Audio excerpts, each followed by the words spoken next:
Hello again, Cons here, and I just wanted to do a quick video talking about how powerful some of the openers in the game can be. And by opener, I really just mean any series of attacks you do at the start of a quest. If you're anything like me, usually what you do is you just sort of run in head first, maybe you pop a might seed, but that's about it. You jump down and you start trading with the monster. I'm doing that here. I'm doing a special arena quest because I like these at the moment, but really this works anywhere. It doesn't really make much of a difference, can be applied to any quest. I'd even be generous and throw in an iframe. So yeah, you run in, you don't really buff up, you start trading, you take a bit of damage, whatever. It's a pretty mediocre opening. I want to compare this with just sort of how powerful it can be if you know what you're doing. So I'm using a ghillie mantle and environmental damage here. Any map with environmental damage this can do. If there's no environmental damage, you can do head bangs, you don't have to use like basically you can do this with anything in any combination. You can be creative, it doesn't have to be this specific setup.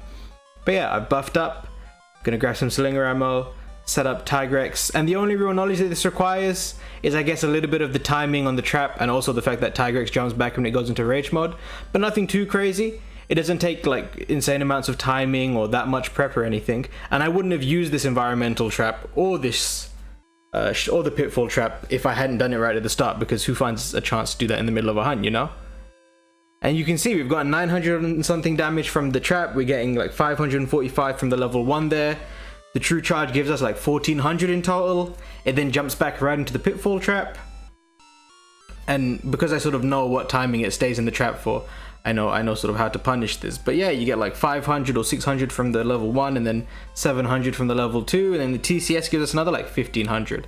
I counted up and in total we got like 5800 damage here, which is kind of insane given that we didn't really put much thought into it. Anyway, I'm just showing a sort of slightly different setup. I was messing around with smoke bombs because I wanted to figure out how they worked. And I did something with them. I haven't really perfected this yet. This is a scuffed run, by the way. This is like my first or second try.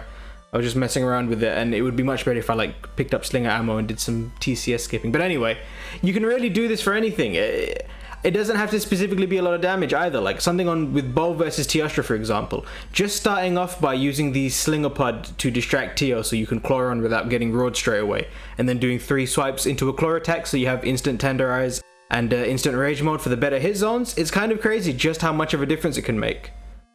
Yeah, you can see using clever usage of smoke bombs. And look, yeah, this is what I was talking about. If you slinger the ground and get one of the monsters that doesn't aggro into that weird animation, or any monster into that weird animation, you can claw onto it without it aggroing straight away. It gives you enough time to sort of swipe before it rolls you off.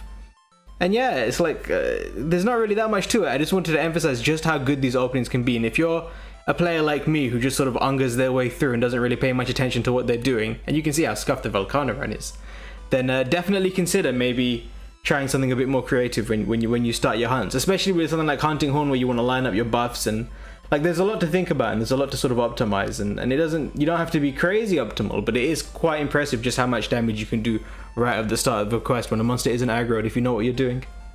But anyway, that's all for today. I hope you have a lovely day. Take it easy. Bye bye.